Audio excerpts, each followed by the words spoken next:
Digital ID. I normally talk strictly about parenting stuff, fatherhood, personal development, things like that. But I feel like there's some really big threats in society nowadays that could change the way that we live and therefore change the way our kids live. You've probably heard the phrase digital ID tossed around lately. Sometimes it's sold as a tool for convenience, security, or progress.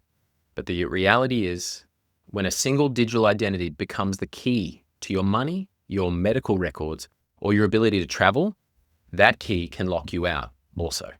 This whole digital ID thing has been really playing on my mind lately. This is something that they've just put in the UK, or they're about to, and the Prime Minister had told everyone that it's happening, it's mandatory, there is no choice, this is what it is now. After seeing that happen in the UK and the way it happened, considering everything that's going on over there, it was even more real.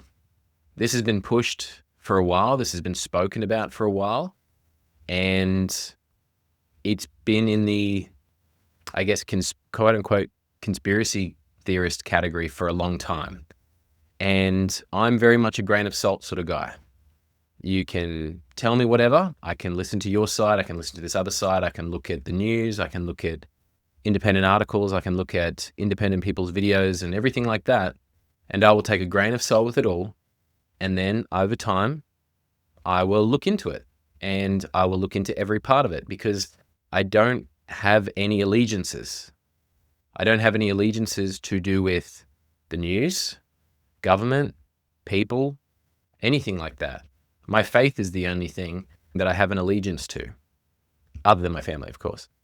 Otherwise, I am free to take things with a grain of salt, and I will recognize patterns over time and themes, and I'll go from there.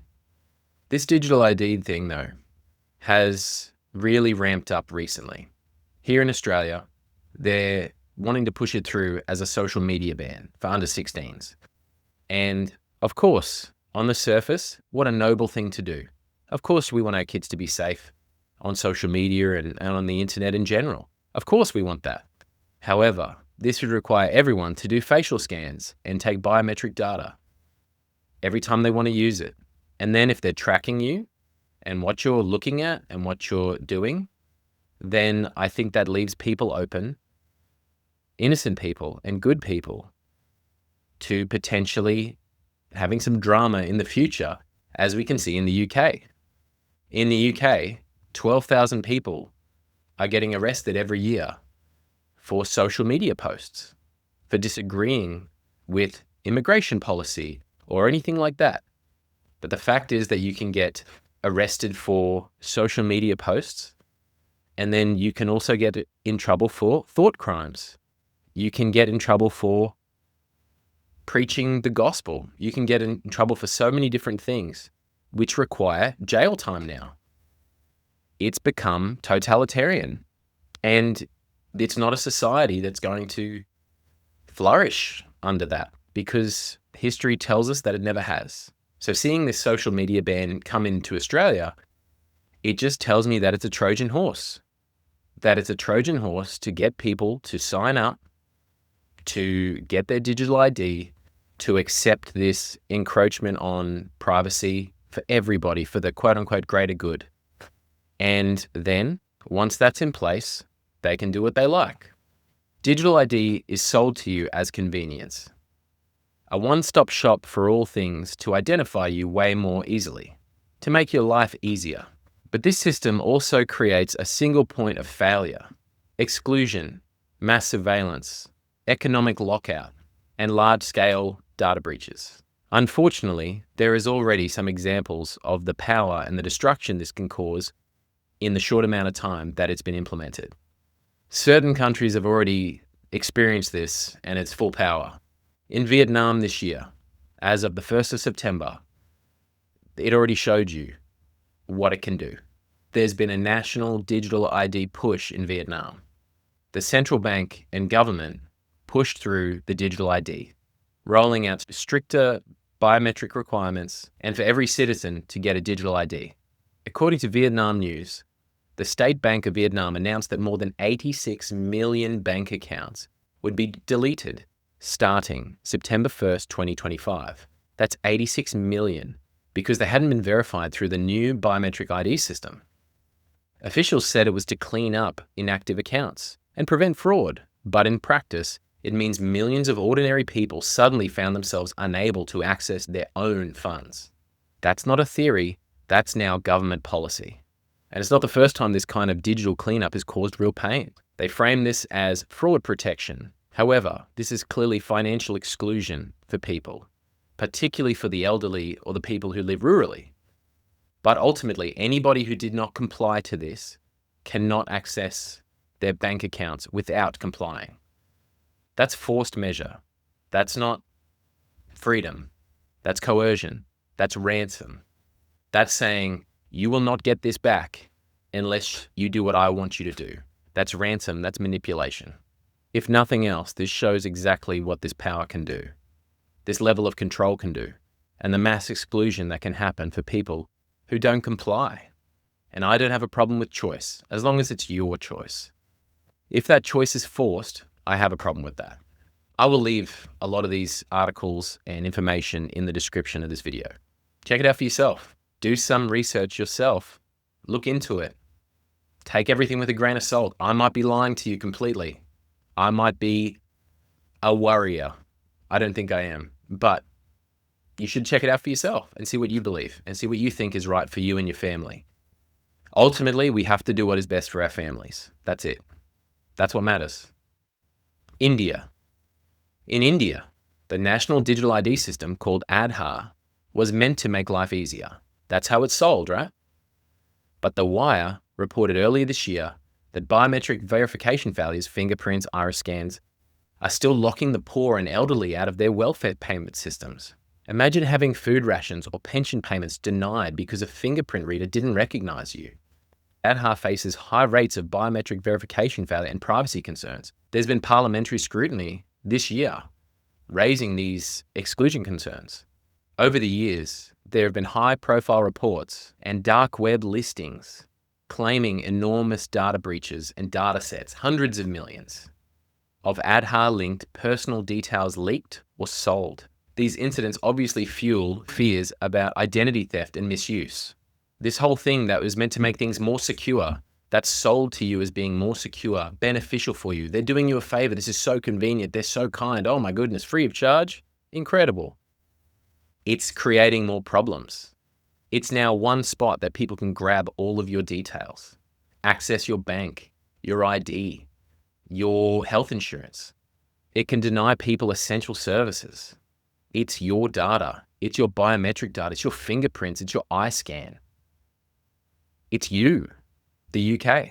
As I mentioned at the start of the video, the Prime Minister of the UK is pushing through this mandatory digital ID just to be able to work in the UK.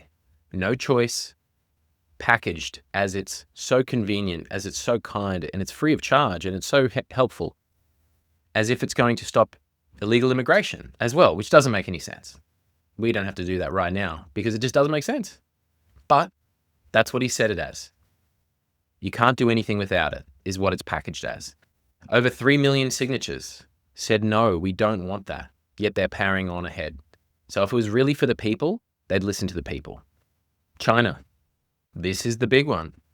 This is the pioneer of this sort of thing.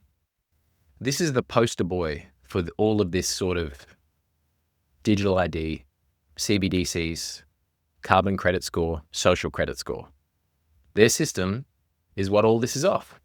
And that's worrying. China has long enforced real name internet registration and local social credit and blacklist systems.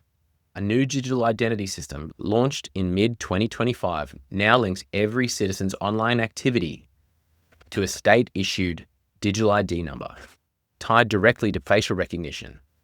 That means every post, purchase, and comment can be traced, not by a hacker, but by the state itself. Even the Financial Times warned that while the system is voluntary for now, it will likely expand the government's ability to monitor and control online behavior. Many human rights groups and journalists have warned that this centralization gives the state a more unified view of citizens' online activity and increases the tools available for censorship and administrative punishments. such as travel bans, restrictions tied to blacklists. The reason why this matters is because when a single government-controlled digital ID is required to use most online services, anonymity and independence becomes much harder. It's an example of using this digital ID as a lever for social and political control, not just authentication. China's long used a social credit score. If you're being a bad citizen, you can't access your bank account. You can't access your funds. You do not have full control over your money, your life, because that's been handed away. That's been given away and taken. So the question we need to ask ourselves isn't, is digital ID coming? It's already here. The real question is, how much of our freedom and autonomy are we willing to trade for our convenience? Because once your identity, your money, and your access to daily life is all tied to one digital key, the one who holds the power to turn that key also holds power over you. Australia isn't quite there yet. December 10th, that's when they'll push it through. Again, as a Trojan horse for helping the kids. But then after that's in place, it'll escalate from there. But this is the first step. And nothing works unless this first step is in. That's why this has been on my mind a lot lately. A lot. Not just for Australians, but for so many countries around the world, because this is clearly a global move, a global shift, and something that many countries are desperate to put in place. If it was about the people, they would ask the people. They would give choice to the people. But it's not about the people. I believe it's about control. I believe it's about monitoring, and I believe it's about getting rid of dissent, getting rid of opposing voices. And they've done this before. They've shown you this before. Remember just a few years ago during COVID? Remember the push? Everyone had to get the same thing, the greater good. It's all spoken as if it's the greater good, as if there's one voice of authority on the situation. And anyone who listens to opposing voices, not government-funded, not big pharma-funded voices, is a problem. Overnight, society split in two. And that was a play. That was a move. People who complied with the government mandates could go to work, travel, eat with their family at a restaurant. And those who didn't were shut out. They couldn't go interstate. They couldn't get food with their family. They couldn't visit sick family members. I remember seeing these patterns, and I remember seeing these issues come up, that it wasn't about personal freedom, it wasn't about making smart decisions or anything like that. It was about compliance. And if you didn't do it, you were a problem. It was obvious during COVID because they silenced any voice that said anything otherwise. It doesn't matter whether you were Peter McCullough. It didn't matter how esteemed you were. It doesn't matter whether you were one of the people who made the tech for the mRNA vaccines. If you were anything against what was being told and being pushed, you were, insert label. Mark Zuckerberg himself admitted to silencing alternative voices that had a different take, different science that wasn't big pharma backed on the vaccines. Anyone who had injuries was silenced. Reach was limited, or it was labeled as misinformation. It wasn't about health anymore. It became about access to jobs, access to community, and access to belonging. They made it very clear that this was your choice. And the digital ID will be the same. It will be labeled as your choice. However, they get rid of the other choices, and they make life very difficult if you do not choose their choice.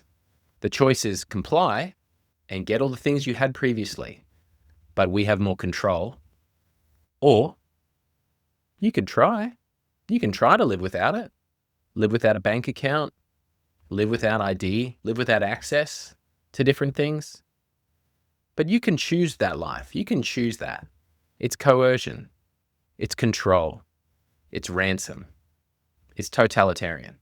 I myself lost my job because I chose to not share my status because it's an illegal request to ask someone that. Very worrying for a sole provider of 4 kids at the time. But if we don't have our integrity, what do we have? I'm not here to relive the politics of that time. That's not the point. The point is the pattern.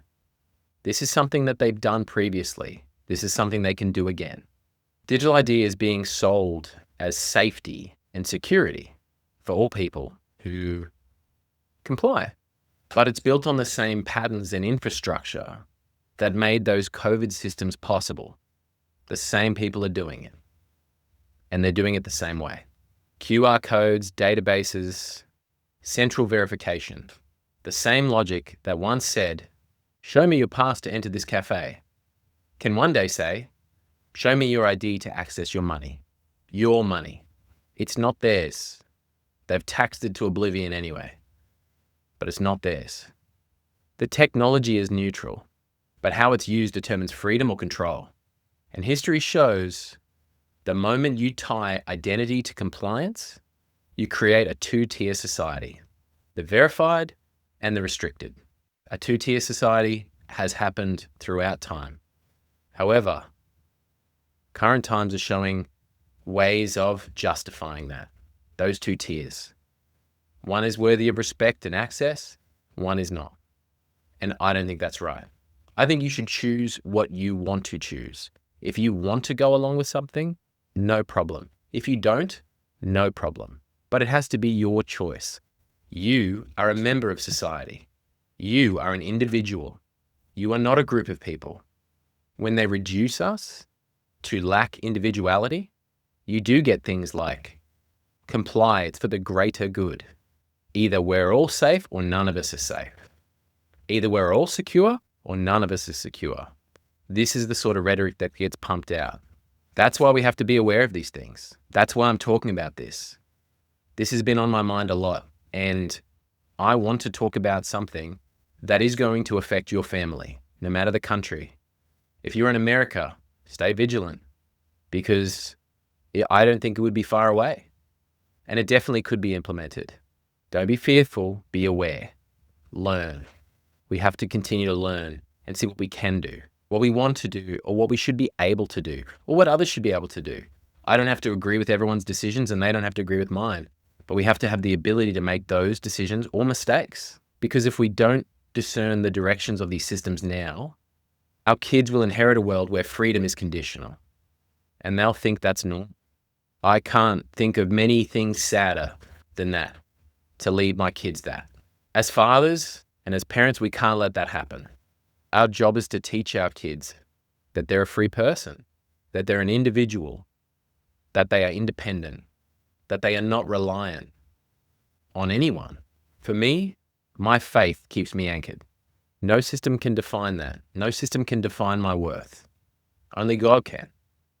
And for you, if you also believe in Jesus, then the same applies to you. If you don't, I still believe that you are an individual worthy of respect, worthy of love, worthy of independence and freedom. Our job is to teach our kids where true freedom comes from, and that they are free people, and that they are independent, and they are capable, that they're not reliant, and they don't just comply for compliance sake. I would encourage you to look into what you can do in this situation in your country, whether you're in Australia or anywhere. I'm praying for you, and pray for one another. Be there for one another. Digital ID is the first step in what happens next. Central bank digital currencies. Everything is digital. Therefore, they have more access to your account. A credit system, a social credit system, that if you've been a bad citizen, they can say, you can't access your accounts today. You can't access your funds. There's evidence of this happening in China. They have the same system. Their system is more embedded right now. They're further along, they're years ahead. However, once the digital ID is in and everyone's in there, this is what can happen. For argument's sake, for the people out there who go along with the common narrative, and that's fine, that's what we get fed the most, right? That's what we're getting told the most. That there's nothing to worry about, this is actually freedom, this is actually more access and more security, etc. Personally, I don't see how it's more security when you put everything in the one place, and once it's gone, it's gone.